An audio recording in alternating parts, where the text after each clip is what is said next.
2009-তে ও অসুস্থ। আপনার নাম বলুন। আমার নাম সন্ধ্যা গাঙ্গুলি, আমি বাণীপুর থাকি। 2009-তে অসুস্থ হয়ে পড়েছিল, ব্রেন স্ট্রোক হয়ে গেছিলো।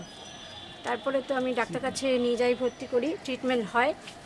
তারপরে আস্তে আস্তে সুস্থ হয়েছে, কিন্তু ডান সাইডটা ঠিক নাড়াচাড়া করতে পারতো না, হাঁটাচলা করতেও খুব অসুবিধা হতো। তারপরে কিছুদিন পর আমি শুনতে পেলাম আনন্দজির কথা, শুনতে পেয়ে আমি আমার হাজব্যান্ডকে নিয়ে আসি এখানে। নিয়ে আসার পর আজকে 3 বছর হলো আমি কন্টিনিউ করছি, এবং 4 বছর। এবং কিছুদিন পরেই আমি দেখতে পেয়েছি যে আমার হাজব্যান্ড অনেক উন্নতি হচ্ছে। মানে ডান সাইডটা সে নাড়াতে পারতো না, কথা টথা জড়িয়ে মানে বলতো, কিন্তু আস্তে আস্তে আস্তে আস্তে এখন সে সম্পূর্ণই সুস্থ, তার কোনো অসুবিধা আর নেই। খুব ভালো। আপনি বলুন আপনার এক্সপেরিয়েন্স। বসে বলুন। আমার নাম দুলাল গাঙ্গুলি, বাণীপুরে থাকি। আমার ওয়াইফ সন্ধ্যা গাঙ্গুলি। তা ব্যাপারটা হলো, আমার সমস্ত কথাই উনি বলে দিয়েছে।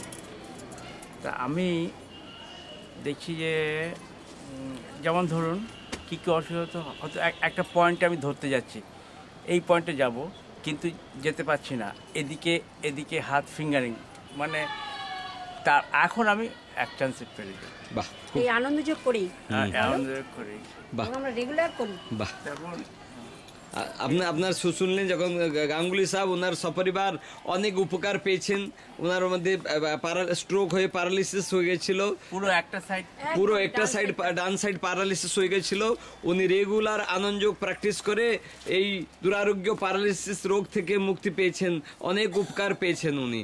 তাহলে এটা খুব বড় অ্যাচিভমেন্ট। আমরা চাইবো কি সবাই এই অ্যাচিভমেন্টটা জানুক, আর সবাই এই আনন্দযোগে রেগুলার প্র্যাকটিস করে এই উপকার সবাইয়ের মধ্যে সবাই এখন পেতে পারবে। ওই জন্য আমরা এই প্রচেষ্টা, সবাই এই জিনিসটা জানলে সবাই রেগুলার প্র্যাকটিস করবে। আপনারা অলসো সবাইকে অনুরোধ, আপনারা সবাই নিজের মধ্যে যা আশপাশ পড়োশ যা নিজের রিলেটিভ যে আছে সবাইকে বলবেন এই আনন্দযোগে রেগুলার প্র্যাকটিস করে এইসব দুরারোগ্য রোগ থেকে যখন ওনারা মুক্তি পেতে পারবেন।